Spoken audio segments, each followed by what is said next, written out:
Hello everyone friends आज का हमारा टॉपिक रहेगा देवनागरी लिपि का मानक स्वरूप। इस टॉपिक को पढ़ाने के लिए मैंने इसके 3 पार्ट किए हैं। फर्स्ट पार्ट के अंदर हम पढ़ेंगे प्रस्तावना और लिपि का स्वरूप एवं विकास, लिपि की परिभाषा, लिपि के फायदे और लिपि के गुण।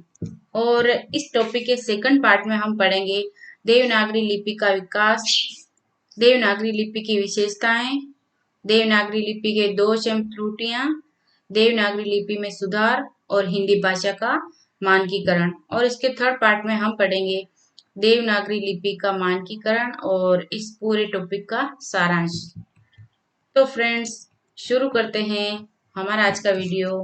देवनागरी लिपि की प्रस्तावना, देवनागरी लिपि का मानक स्वरूप, उसकी प्रस्तावना, लिपि का स्वरूप एवं विकास, लिपि की परिभाषा, लिपि के फायदे और लिपि के गुण। तो सबसे पहले हम देखेंगे प्रस्तावना। तो फ्रेंड्स वीडियो के एंड तक बने रहिए तभी आपको समझ में आएगा। आज के युग में लिखित भाषा का महत्व मौखिक भाषा से अधिक हो गया। मानव जाति के विकास का एक बहुत बड़ा कारण भाषा के लिखित रूप का विकास है। मुंह से बोली गई भाषा के विचार तो बोलने के साथ ही समाप्त हो जाते हैं, लेकिन लिख लिए जाने पर वे विचार शताब्दियों तक सुरक्षित रखे जा सकते हैं।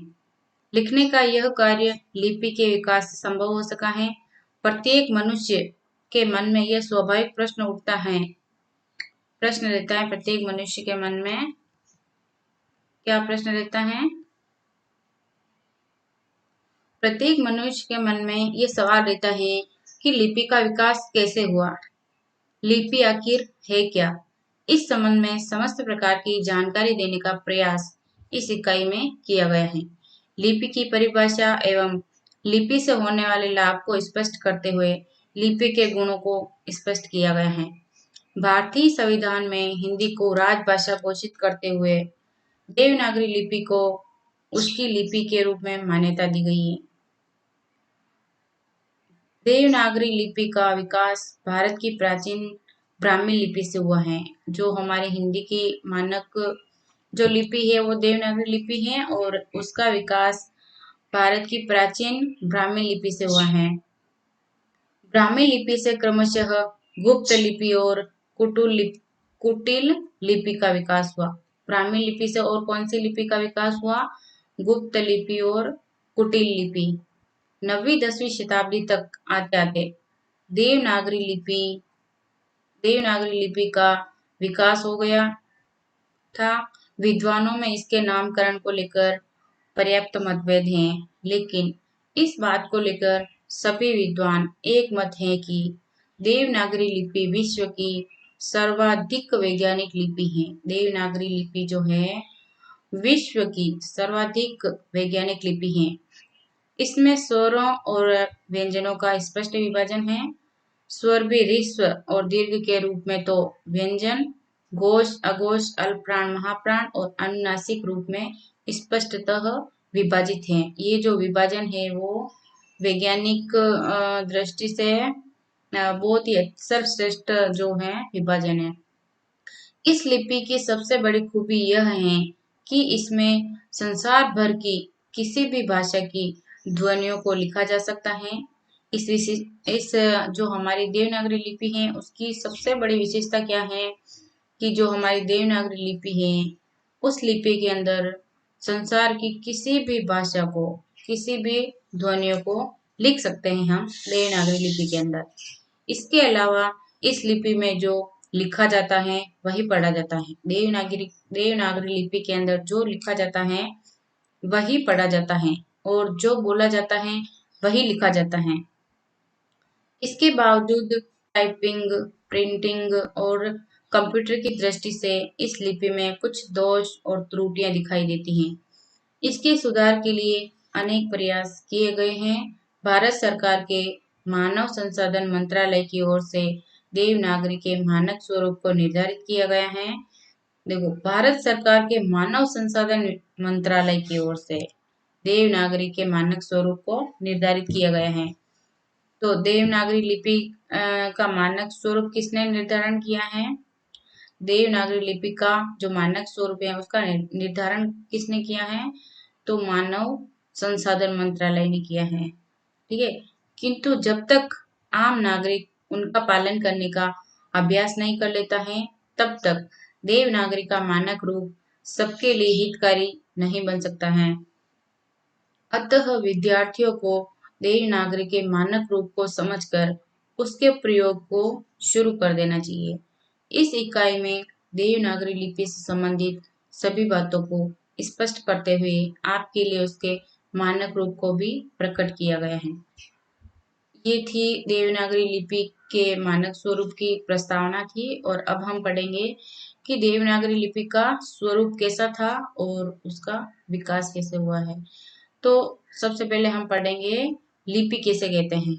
लिपि किसे कहते हैं? आप यह अच्छी तरह से जानते हैं कि अपने विचारों को प्रकट करने के लिए हम भाषा का प्रयोग करते हैं। जब हम किसी भाषा में बोल रहे होते हैं तो दरअसल हम अपने मुंह से कुछ ध्वनियां निकाल रहे होते हैं। इन सार्थक ध्वनियों से हम शब्द और वाक्य बनाते हुए अपनी बात को आसानी से प्रकट कर देते हैं। भाषा के इस रूप को मुख से बोली जाने वाली मौखिक भाषा कहा जाता है। लेकिन मौखिक भाषा की अनेक सीमाएं होती हैं। जैसे मौखिक भाषा बोलने के साथ ही समाप्त हो जाती है। हम कुछ बोलेंगे तो बोलने के साथ ही वो खत्म हो जाएगा। हम 10 मिनट पहले बोली हुई बात को दोबारा नहीं सुन सकते हैं। मौखिक भाषा की दूसरी कमजोरी यह है कि इसमें बोलने वाले की आवाज कुछ दूरी तक के लोग ही सुन सकते हैं। इससे अधिक दूरी पर होने पर मौखिक भाषा का कोई अस्तित्व ही नहीं रह सकता है। मौखिक भाषा में न तो काट-छाँट की जा सकती है, न ही उसमें किसी तरह का सुधार ही किया जा सकता है।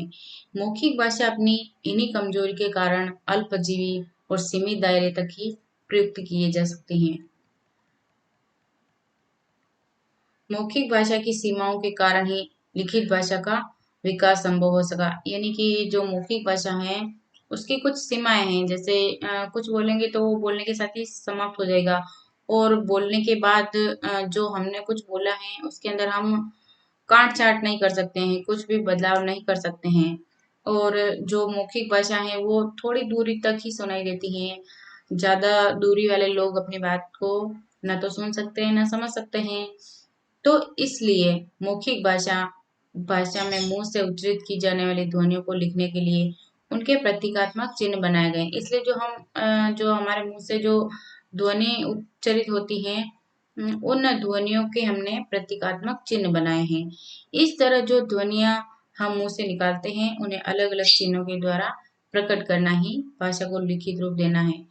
यानी कि जो मौखिक भाषा है उसके हमने चिन्ह बना दिए हैं। जैसे है, तो हम बोल रहे तो के हमने ये वाला चिन्ह दे दिया है, आ का। वो सारे आपको पता ही है। जैसे मुंह से हम ध्वनि बोलते हैं तो उसके लिए बनाया गया निश्चित चित्र देखकर हम उसी ध्वनि को पुनः बोल सकते हैं।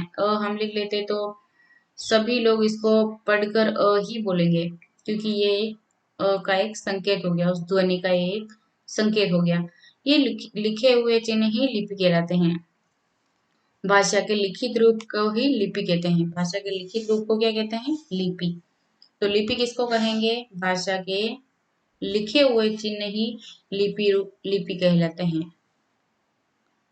अब हम पढ़ेंगे लिपि की परिभाषा। लिपि की परिभाषा क्या है? हम जिस क्रम से मुंह से ध्वनियां निकालते हैं उसी क्रम में उन्हें प्रतीक रूप में स्वीकारे गए चित्रात्मक चिन्हों के द्वारा प्रकट करना ही लिपि कहलाता है। दूसरे शब्दों में कहा जा सकता है कि भाषा का मूर्त रूप लिपि है। भाषा मौखिक है और उसका लिखित रूप लिपि है। भाषा का लिखित रूप ही क्या है? लिपि है। लिपि के संबंध में डॉक्टर हरदेव बाहरी के अनुसार भाषा शब्द भाष धातु से बना है, जिसका अर्थ है बोलना। भाषा का आधार ध्वनि है। भाषा का आधार क्या है? ध्वनि है, जो मानव मुख से निकलती है। ठीक है, यहाँ पे जो सुख है ये टाइपिंग मिस्टेक हो गया है, यहाँ पे मुख है, तो चलिए हम मुख कर देते हैं। ये जो सुख है इसको हमको पढ़ना है मुख, ठीक है, जो मानव मुख से निकलती हैं, अर्थात और अर्थवान हो। भाषा श्रव्य और कर्ण गोचर कानों से सुनी सुनी जाने वाली होती है। लिपि का आधार लिखित संकेत होते हैं। लिपि दृश्य और दृष्टिगोचर होती है। एक ही भाषा को लिखने के लिए कई लिपि चिन्ह हो सकते हैं। जैसे हिंदी भाषा सामान्यतः देवनागरी लिपि में लिखी जाती है, किंतु उसे रोमन या उर्दू लिपि में भी लिखा जा सकता है। जो हमारी हिंदी भाषा है उसको देवनागरी लिपि में लिखते हैं, लेकिन हम उसको इंग्लिश में भी लिख सकते हैं। हिंदी को इंग्लिश में लिख सकते हैं ना हम, और हिंदी को उर्दू में भी लिख सकते हैं। ठीक है। भाषा और लिपि के संबंध को यदि प्रतीक से समझा जाए तो कहा जा सकता है कि यदि भाषा को एक मनुष्य समझ जाए तो लिपि को उस मनुष्य का फोटो कहा जा सकता है। ठीक है।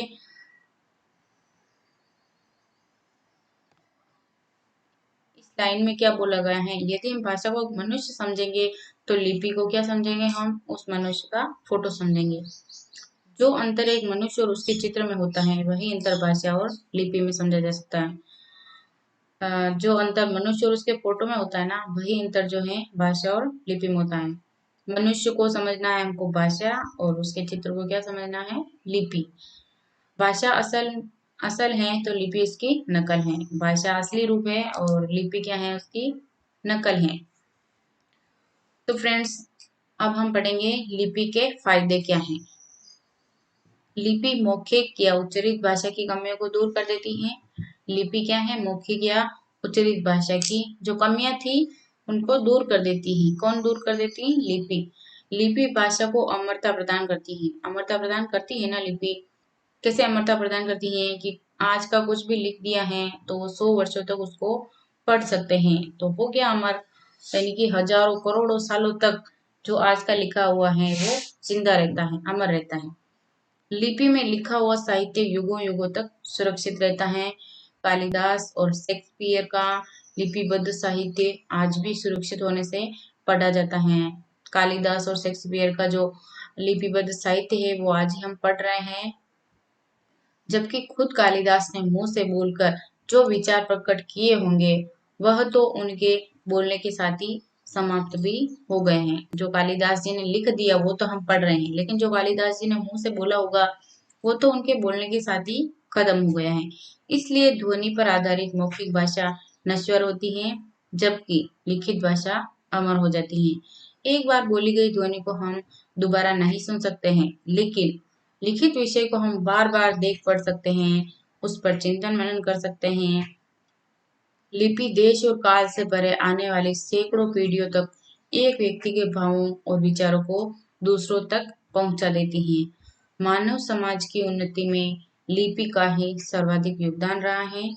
हमारी वैज्ञानिक, साहित्यिक, सामाजिक, सांस्कृतिक, आर्थिक, राजनीतिक विचारधाराएं लिपि के कारण ही पीढ़ियों से होती हुई हम तक पहुंचती हैं, और उसके आधार पर ही मानव जाति जाति ने इतना विकास किया है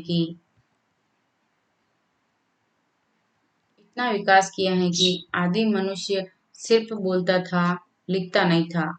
मानवीय सभ्यता के विकास के साथ लिपि का विकास हुआ, जिससे मनुष्य ने लिखना भी प्रारंभ कर दिया। शुरू शुरू में ताड़ के पत्तों पर या भोजपत्र पर लिखा जाता था। शुरू शुरू में किस पर लिखा जाता था, ताड़ के पत्तों पर या भोजपत्र पर लिखा जाता था। पत्रों पर भी खोद खोद कर शिलालेख लिखे जाते थे। ताम्रपत्र का प्रयोग भी किया जाता था, लेकिन इस तरह से अत्यंत सीमित मात्रा में ही लिखा जा सकता था। मानवीय सभ्यता के मध्य मध्य युग तक आते आते कागज का विकास हुआ। मानवीय सभ्यता के मध्य युग तक आते आते किसका विकास हो गया था, कागज का विकास हुआ। तब लिखना बहुत आसान हो गया और अधिक मात्रा में लिखा जाने लगा। आधुनिक युग युग में प्रेस की स्थापना के बाद तो सैकड़ों हजारों की संख्या में पत्र पत्रिकाएं पुस्तकें लिखी जाने लगी हैं। आज प्रत्येक व्यक्ति को शिक्षित करने का प्रयास किया जा रहा है, वह सिर्फ इसलिए कि प्रत्येक व्यक्ति लिख पढ़ सके। जो ऐसा नहीं कर पाता उसे अनपढ़ कहा जाता है और समाज में उसकी कोई खास प्रतिष्ठा नहीं होती है। आज यह सिद्ध हो चुका है कि जो भाषाएं लिखी जाती हैं वे ही प्रगति कर पाती हैं, और उनका प्रयोग करने वाला समाज उतना ही अधिक उन्नति कर सकता है। ठीक है। तो इसके बाद हम पढ़ेंगे लिपि के गुण। देवनागरी लिपि के गुण क्या क्या हैं और इसकी विशेषताएं क्या है, ये हम सारे इस पॉइंट में पढ़ेंगे। लिपि की अनेक विशेषताएं हैं जो इन बिंदुओं में देखी जा सकते हैं। देवनागरी लिपि की विशेषताएं क्या क्या हैं? तो पहली विशेषता है अपनी, लिपि मानवीय विचारों को दीर्घायु प्रदान करती है। मानवीय विचार जब मानव अपने विचारों को लिख देगा तो उसकी आयु जो है दीर्घायु हो जाएगी, यानी कि अमर हो जाएगी। अमर हो जाएगी ना, उसका लिखा हुआ जो कुछ भी उसने लिखा है तो उसकी दीर्घायु हो जाएगी, यानी कभी भी किसी भी समय वो पढ़ सकता है, कितने भी टाइम के बाद। लिपि विचारों को आगे बढ़ाती है। लिखते समय हम व्यवस्थित ढंग से अपने विचार प्रकट कर सकते हैं। कारण, चिंतन और विचारों का विकास होता है। ठीक है। फर्स्ट विशेषता तो ये हुई अपनी देवनागरी लिपि की। दूसरी विशेषताएं क्या है? लिपि भाषा सुरक्षा प्रदान करती, पुराने समय की लिखित सामग्री आगामी पीढ़ियों के लिए भी उपयोग हो जाती है। इसी कारण लिपि से सामाजिक विकास को तीव्रता और गति मिलती है। तीसरी विशेषता है देवनागरी लिपि की कि लिपि एक व्यक्ति के भावों विचारों को सैकड़ों तो क्या करोड़ों लोगों तक पहुंचा देती है। ठीक है। लिपि की थर्ड विशेषता क्या है कि व्यक्ति के भावों विचारों को सैकड़ों करोड़ों लोगों तक पहुंचा देती है। कौन पहुंचाती है? लिपि। दुनिया के किसी भी कोने में बैठे हुए व्यक्ति तक लिपि की पहुंच, लिपि संसार के मानवों को एक सूत्र में पिरो सकती है।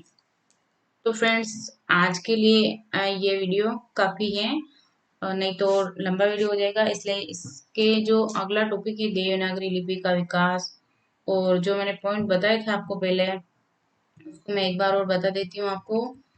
जो पॉइंट बचे हुए हैं उसके दो वीडियो और बनाएंगे हम। पहला वीडियो तो बना लिया है और दूसरे वीडियो में हम पढ़ेंगे, एक मिनट में आपको पॉइंट बता देती हूँ।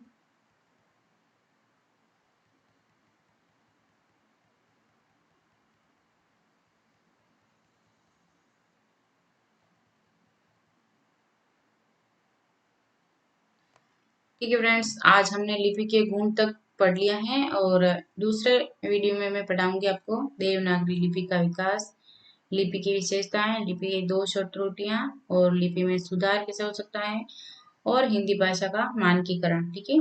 इसके नेक्स्ट वीडियो में हम ये पॉइंट पढ़ेंगे। तो इसी के साथ धन्यवाद फ्रेंड्स। आपने अभी तक मेरे चैनल को सब्सक्राइब नहीं किया है तो कर लीजिए सब्सक्राइब प्लीज। और अगर ये वीडियो आपको पसंद आया हो तो लाइक कर दीजिए वीडियो को। और अगर इस वीडियो से आपके किसी दोस्त का फायदा हो रहा है तो उसको भी शेयर कर दीजिए। धन्यवाद फ्रेंड्स, मिलते हैं अगले वीडियो में।